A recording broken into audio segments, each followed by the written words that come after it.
coisas para absorvermos. A primeira, veja aí, preste atenção. Você precisa aprender a ser benigno. Aí você diz, não, mas eu não nasci benigno. Cara, nem eu, nem ninguém. Eu nasci malicioso, essa é a verdade. Eu nasci sonso, um sonso pra caramba. Os velhos achavam que eu era um menino gostoso, simpático, cordial, sorridente, educado. Elogiavam os meus olhos, meu sorriso, os idosos. Mas Deus sabe que mais ou menos de 3 anos e meio de idade, a única coisa que eu gostava era ficar embaixo da mesa onde havia um monte de mulheres para eu ficar vendo calcinhas. Eu chegava ao ponto de fingir que eu estava assim com um certo mal-estar para alguma tia ou alguma pessoa da parentela, dizer, vem cá, Cainho, deita aqui. Eu, em vez de sentar no colo, eu deitava na perna, só para ficar sentindo o cheiro das coxas. Eu me lembro disso com 3,5, 4 anos, com 5 anos, meu Deus, malícia. Eu não nasci com as coisas que me habitam hoje. Eu nasci com malícia. Hoje, pergunte à minha mulher que vive comigo 24 horas se ela vê que o meu olhar seja malicioso. Ao contrário, eu tento ter um olhar benigno, mas eu não nasci assim. Isso é exercício, isso é decisão, isso é escolha. Isso é um pendor ao qual a gente se entrega. É uma decisão de olhar por outro ângulo, de mudar do olhar malicioso para o olhar da benignidade, que nem é inclinado, é equilibrado. A segunda coisa que a gente tem que aprender a absorver, e é exercício, aquelas outras, basta você se entregar a elas, entendeu? As coisas das quais nós devemos nos afastar já estão em nós e basta nós nos entregarmos a elas. Agora, essas coisas que a gente tem que absorver são coisas que a gente tem que decidir se inclinar, exercitar e praticar, e praticar, e praticar, e praticar. E se não conseguir continuar e nunca fazer a confissão de que isso é impossível de ser vivido.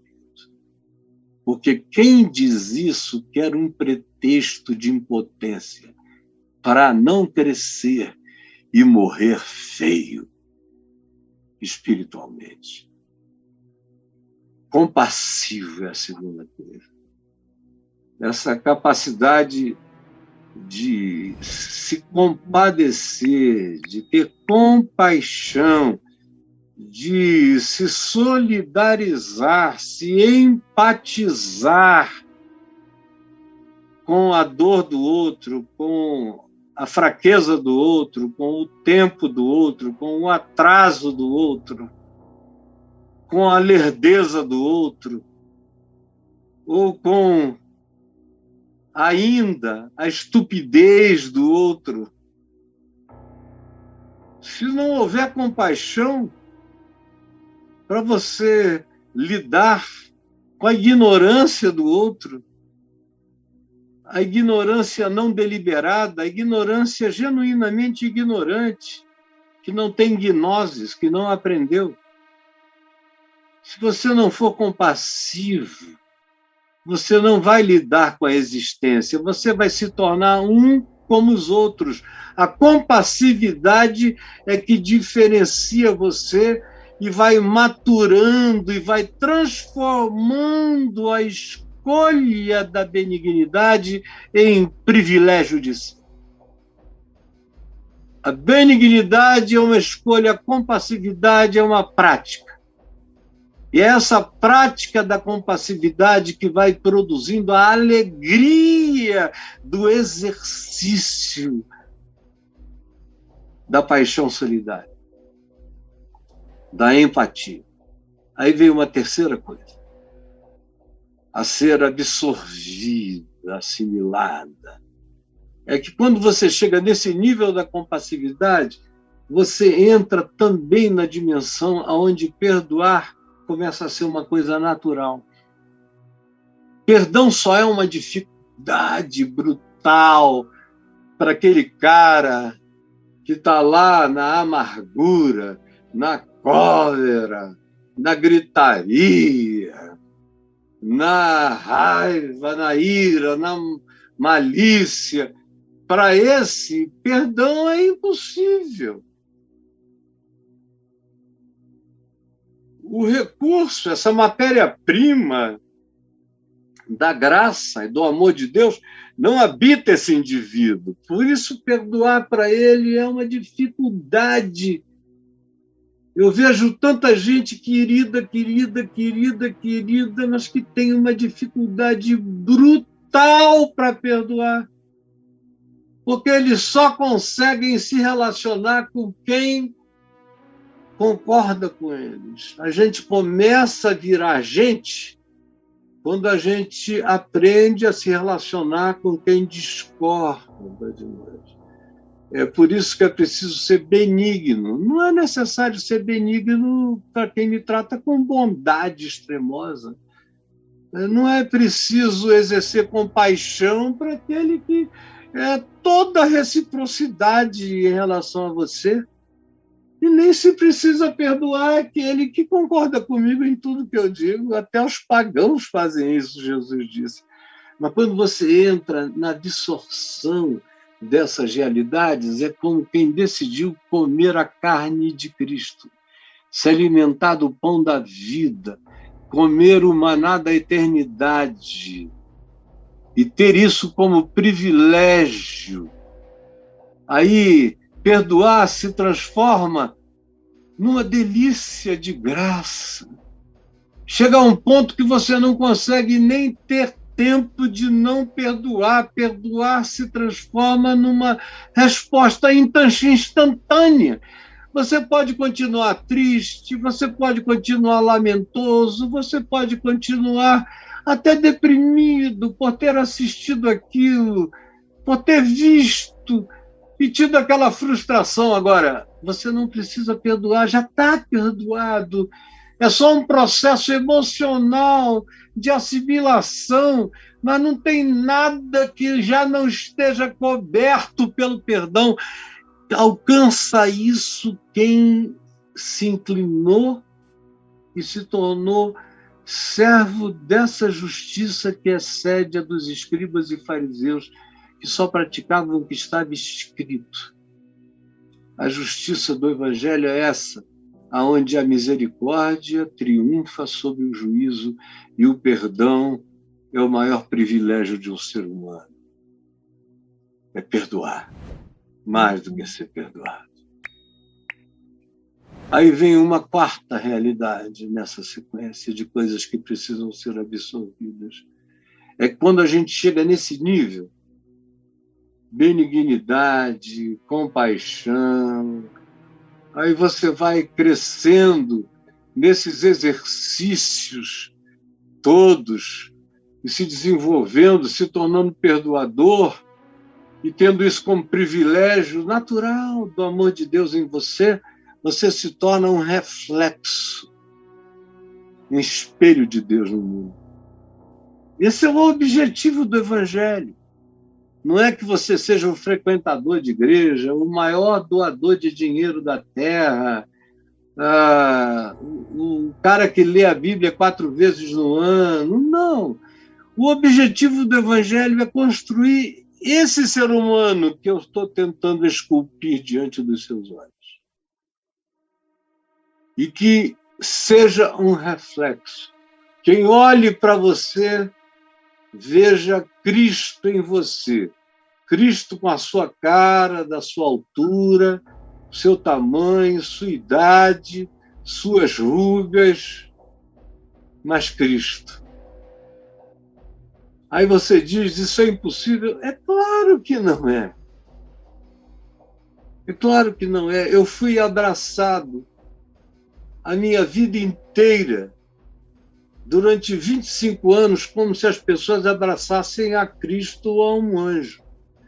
Depois da manifestação e da prática e confissão do meu pecado, eu fui objeto de um ódio e uma irascibilidade coletiva dos evangélicos e de alguns outros de fora para todo lado. Mas eu sabia que nada havia que se pudesse fazer contra quem eu era, porque Cristo vivia em mim. E eu me levantei, claudicante, cansadamente, sem energia, quase como um zumbi ambulante, mas fui andando, e fui andando, e fui andando.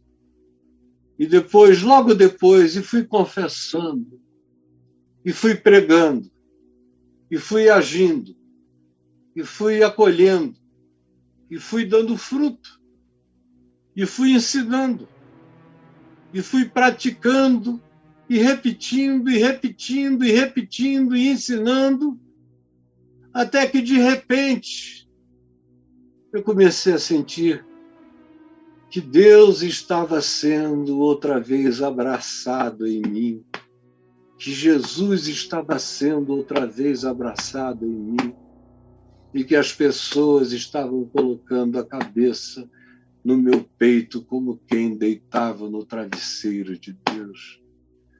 Porque é impossível você se inclinar para a benignidade, praticar a compassividade, se tornar perdoador naturalmente e não manifestar como um espelho a face de Cristo vazando de dentro do seu rosto. E você fica como o Pai Celeste, como diz o verso 1 do capítulo 5, sede, pois, imitadores de Deus, como filhos amados. É um privilégio. É um privilégio que as pessoas abracem Deus em mim, abracem Deus em você, vejam o reflexo do Pai. Isso nasce de benignidade, cresce do jeito que eu contei a todo mundo aqui. E aí vem a última coisa nessa sequência de realidades a serem absorvidas. Você se torna um praticante da ética do amor naturalmente. Não faz força. Não faz força. Conforme diz o verso 2 do capítulo 5. Não faz força. Também como diz o apóstolo João na primeira epístola dele, ele diz que o mandamento dele é um só. Amai-vos uns aos outros como eu vos amei. E aí ele disse, ora, os seus mandamentos não são penosos. Eu, pelo menos, não consigo entender alguém que venha com esse papo de que o evangelho é impraticável. Cara, só é impraticável para quem não quer se deixar vencer do mal com o bem. Só é não praticável para aquele que cultua a amargura, o ressentimento, a cólera, a gritaria, as maldades, as malícias. Para esse, o evangelho é impossível.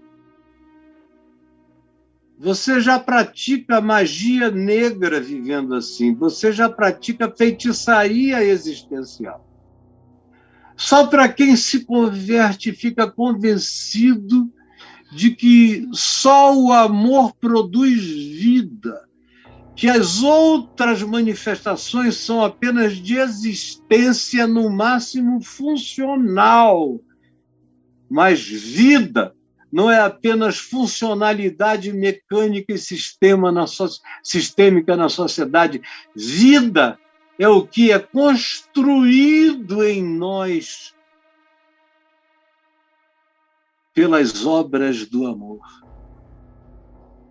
Aí você se torna um praticante da ética do amor, imitando o Pai, querendo ser um reflexo dele, um espelho dele.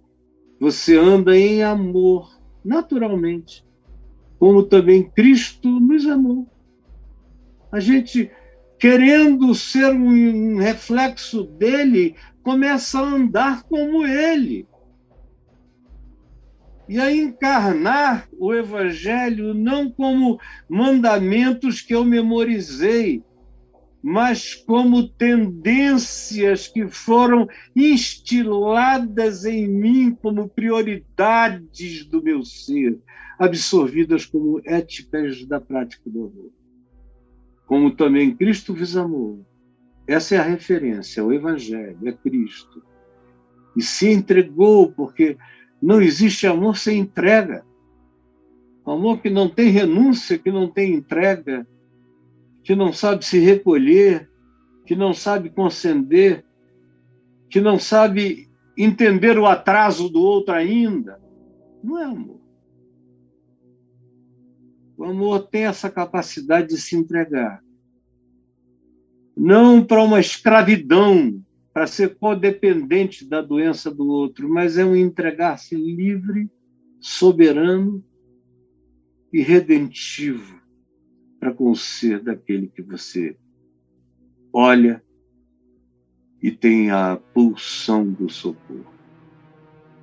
Se entrega como Cristo se entregou por nós e faz da sua vida uma oferta e um sacrifício cheiroso diante de Deus. O que se está dizendo aqui é que esse tipo de culto, esse tipo de existência é um culto aonde tem esse incenso, esse aroma, esse cheiro, tem toda essa expressão de adoração, essa vida de amor que se entrega é um culto ambulante, ininterrupto, contínuo. É um praticar de graça, é um existir de natureza litúrgica, não porque você seja beato ou religioso, mas porque você carrega a espiritualidade de Cristo Jesus em você. Essas são as coisas a serem absorvidas. Jesus é a tua palavra, é o ensino do caminho da vida. Está posto. Não dá para ninguém dizer que não foi devidamente explicado. É tudo uma questão de escolha, de decisão, de conversão e de abertura do ser e de invocação do Espírito Santo para que o coração decida não pelas coisas naturais que crescem para a morte em nós, mas decida pelas coisas espirituais que crescem para produzirem a face de Deus em Cristo Jesus na nossa vida. Em nome do Senhor Jesus. Amém.